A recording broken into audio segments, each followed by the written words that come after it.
সালমান শাহ তালাশ করেন, নায়ক তালাশ করেন না গো, স্মার্ট তালাশ করেন। এই দুনিয়া স্মার্টের জিন্দেগি নয়। আপনার স্বামী যখন সুন্নতে রঙে রঙিন হয়ে যাবে, নবীজির আমলে আমল হয়ে যাবে, দুনিয়াতে হবে শান্তি, পরকালে হবে শান্তি। কিয়ামতের মাঠে আল্লাহ রাসূল আপনার স্বামীকে চিনবে। কিয়ামতের মাঠে আপনার উম্মতের পরিচয় কি, আলামত কি? আল্লাহ নবী ডাক দে, আমার উম্মত যদি দুনিয়াতে সুন্নত মানে, আমার উম্মত যদি দুনিয়াতে 5 ওয়াক্ত নামাজ পড়ে, ওযু করে, তার প্রত্যেক অঙ্গ প্রত্যঙ্গের মধ্যে নূর চমকাবে। কিয়ামতের ময়দানে বিশ্বনবী আমি চিনতে দেখব আমার উম্মত কবর তারওয়ালা নূর চমকাচ্ছে চেহারার মধ্যে। আমি নবী দেখে দেখে চিনে চিনে আমার উম্মতকে নিয়ে আমি নবী জান্নাতে পৌঁছিয়া যাব। তাহলে উম্মতের সিনার আলামত হচ্ছে সুন্নত, ঠিক না ঠিক? এখন এই সুন্নত বাদ দিলে লাভ না লস? আজ লাভ না লস? লস।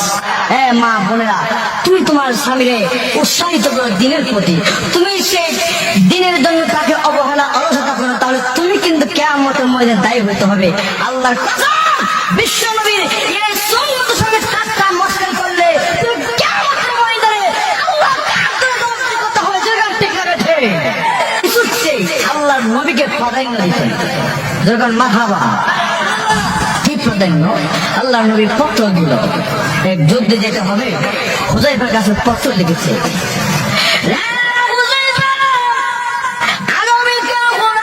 যুদ্ধের মধ্যে তুমি প্রথম সেনাপতি, প্রথম আমির যেতে হবে। ওই পত্রবার সঙ্গে সঙ্গে আল্লাহ নবীর সাহাবী হুযায়ফা রাদিয়াল্লাহু তাআলা নাম, উনি যখন পত্র পারেন চুমা দিলেন, গাল লাগাইলেন, চোখ লাগাইলেন। হুযায়ফা রাদিয়াল্লাহু তাআলা এই অবস্থা পীর মজলিসের মধ্যে শুধু ইজাব কবুল করেছে। ইজাব কবুল করার সঙ্গে সঙ্গে হুযায়ফা রাদিয়াল্লাহু তাআলা মজলিসে উঠে যায়। মজলিসের লোকেরা দেখে দেখে বলল, হুযায়ফা রে, তুমি কোথায় চলে যাচ্ছ?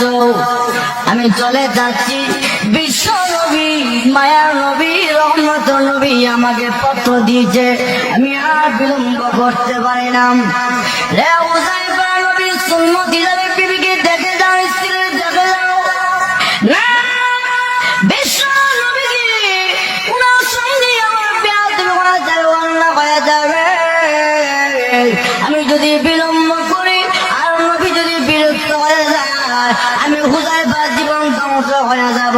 আমি আর বিলম্ব করবো না, এবার কুরআন মধ্যে সারা হইয়া অস্ত্রের সজ্জে সজ্জিত হয়ে আবার জিহাদের ময়দানে রওনা। এবার ওখানে যাওয়ার সঙ্গে সঙ্গে নতুন বিবি পত্র দিয়েছে, স্বামীরা নতুন ইজাব কবুল হয়েছে, ও স্বামী আপনার সঙ্গে একটু দেখা সাক্ষাৎ করার মধ্যে মনের মধ্যে আসা, আপনি আমার সঙ্গে একটু সাক্ষাৎ করুন। অপর পৃষ্ঠায় লিখে দিল, বিবি আমি আর সময় দিতে পারবো না গো বিবি, জান্নাতে হুরগার মা আমার জন্য অপেক্ষা করতেছে, আমি আর আসতে পারবো না, আমাকে ক্ষমা করে দিও। অপর পৃষ্ঠা লিখে দেবো, আবার চিঠি আসলো, আবার চিঠি আসলো, 3 নাম্বার পর্যন্ত চিঠি এসেছে। অপর পৃষ্ঠা আবার লিখে দিল, বিবি তুমি আমাকে বিরক্ত করবে না, আল্লাহ নবী আমাকে পারমিশন দিয়েছে, এজাজত দিয়েছে, আমাকে বিরক্ত করবে না। আল্লাহ নবী পত্র থেকে বলল, হুযায়ফা রে, কে তোমার বারবার পত্রের মাধ্যমে বিরক্ত করতেছে? গতকাল কিছুদিন আগে যে আপনি আমাকে পত্র দিয়েছিলেন, আমি হুযায়ফার ইজাব কবুল হয়েছিল গো নবীজি, যার কারণে আমি হুযায়ফা ইজাব কবুল করার সঙ্গে সঙ্গে আমি যুদ্ধের ময়দানে চলে আসলাম। ইয়া রাসূলুল্লাহ, ইয়া হাবিবাল্লাহ, নবীজি এই পত্র পাওয়ার সঙ্গে সঙ্গে আর বিলম্ব করে নাই, দেরি করে নাই। আল্লাহ নবী ডাক দিয়ে হুযায়ফা রে, নবী পারমিশন দিল, অনুমতি দিল, যাই এই মুহূর্তে তোমার বিবির সঙ্গে তুমি সাক্ষাৎ করে আসো।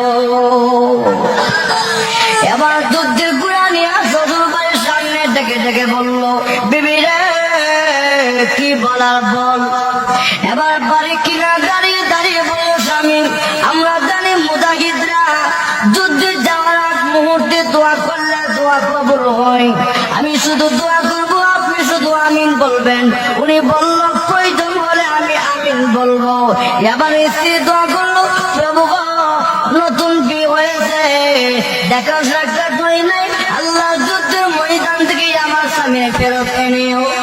এই দোয়া করার সঙ্গে সঙ্গে হাতে দিয়ে এই অবস্থা কাল্লা বিবিরা, দিনের পথে বাধা দিস না, আমার বিরক্ত বোধ করিস না, আর বিলম্ব করিস না, আমাকে যেতে দে। এই বিবি, কিয়ামতের মাঠে তোমার সঙ্গে আমার সাক্ষাৎ হবে। এই কথা বলে যুদ্ধের মধ্যে আল্লাহ নবীর সাহাবী আবু যায়েফা রাদিয়াল্লাহু তাআলা চলে গেল। উনি চলে যাওয়ার যুদ্ধ করতে করতে আল্লাহ রাস্তায় নবীর সাহাবী আল্লাহ রাস্তায় শহীদ হয়ে আসা। কে পরিমাণ মহব্বত ছিল আল্লাহ আল্লাহর রাসূলের প্রতি, দিনের প্রতি যেরকম টেকা বেঠে। এই জন্য হেরামা ওই সাহাবা কেরাম আল্লাহ এবং আল্লাহ রাসূলকে মহব্বত করার কারণে দাম কমছে না বাড়ছে? বাড়ছে। যা বলতেছিলাম, এই জন্য সুর গোহায় আবু বকর সিদ্দিক রাদিয়াল্লাহু তাআলা নবীজির নিজের জীবনের চেয়ে বেশি মহব্বত করছে, নবীর আমলের আমল হয়েছে, ঠিক না বেঠে? এই আমলে হওয়ার কারণে এখন সেই গোত্রের ভেতরে 3 দিন 3 রাত 3 দিন 3 রাত অবস্থান করার পর আল্লাহ নবী এখান থেকে রওনা হবে মদিনার দিকে।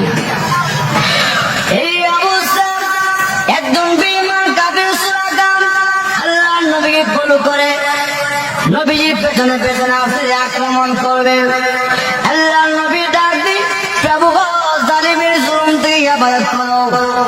দোয়া করার সঙ্গে সঙ্গে ইয়ামার সুরাগা দেওয়াচ্ছি গুড়া নিয়ে নিচে ডাকতে শুরু করছে।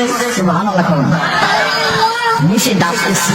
সুরাগা বলে, ইয়া রাসূলুল্লাহ, আমি মাফ চাই, ক্ষমা চাই, হুজুর ভুল করছি। একবার দুইবার তৃতীয়বার পর্যন্ত আসতেছিল। সে বলবে, কেউ বলে মুসলমান হয়েছে, কেউ বলে মুসলমান হন নাই, করে নবীজিকে আর আক্রমণ করে নাই, চলে যায়। এই অবস্থা আল্লাহ নবী মদিনা দিকে যাচ্ছে। ইতিহাসের কিতাবে লেখছে যে সাহাবা কেরাম মদিনার লোকেরা রাসূলের আগমন উপলক্ষে এত আনন্দ উল্লাস জীবনে কোনদিন এমন আনন্দ উল্লাস করে নাই। সুবহানাল্লাহ। প্রত্যেক দিন মদিনার বড়রে শেষ সকলে দাঁড়িয়ে থাকে, কোন দিন বিশ্বনবী আসবে, মদিনা দণ্ড হবে। সুবহানাল্লাহ। আল্লাহ নবী মদিনা অবস্থান করার সঙ্গে সঙ্গে মদিনার গড় থেকে আওয়াজ হলো, হালুম্মা ইয়া রাসূলুল্লাহ, হালুম্মা ইয়া রাসূলুল্লাহ।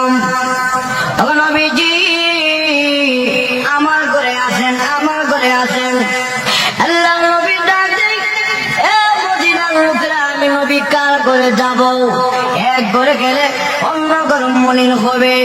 এই জন্য আমরা তুমি এক কাজ করো, আল্লাহ হুকুমে আমি যাব, তোমরা মন ঘাবড়াবে না। মদিনার ছেলেমেয়েরা এত আনন্দ উল্লাস। আল্লাহ নবীর মনে আঘাত ছিল, কি আঘাত? বিশ্ব নবীর জন্মস্থান ছেড়ে দিয়া, কনা কাবা ছেড়ে দিয়া আল্লাহ নবী মদিনা আসলো। মদিনার ছেলেমেয়েরা নবীজিকে দেখে এত আনন্দ উল্লাস। আল্লাহ নবী চোখের পানি ফেলে দিয়ে কান্দে, মদিনার ছেলেরা রে, মদিনার মেয়েরা, তোরা আমার জন্য আজকে পাগল। আমি নবী যখন মক্কা করে করে কালেমার দাওয়াত দিত, আমি নবীর পাথর দা দিল মারতো, আমি নবীর আঘাত করতো। মদিনার ছেলেরা না মক্কা বেঈমান কাফেরদের মতো আমি নবীর সঙ্গে গাদ্দারি করে প্রতারণা করবে। সকলে ডাক দিয়া, রাসূলুল্লাহ, না গো নবীজি, আমরা মক্কার ছেলে নয়, মদিনার ছেলে, আমরা ওয়াদা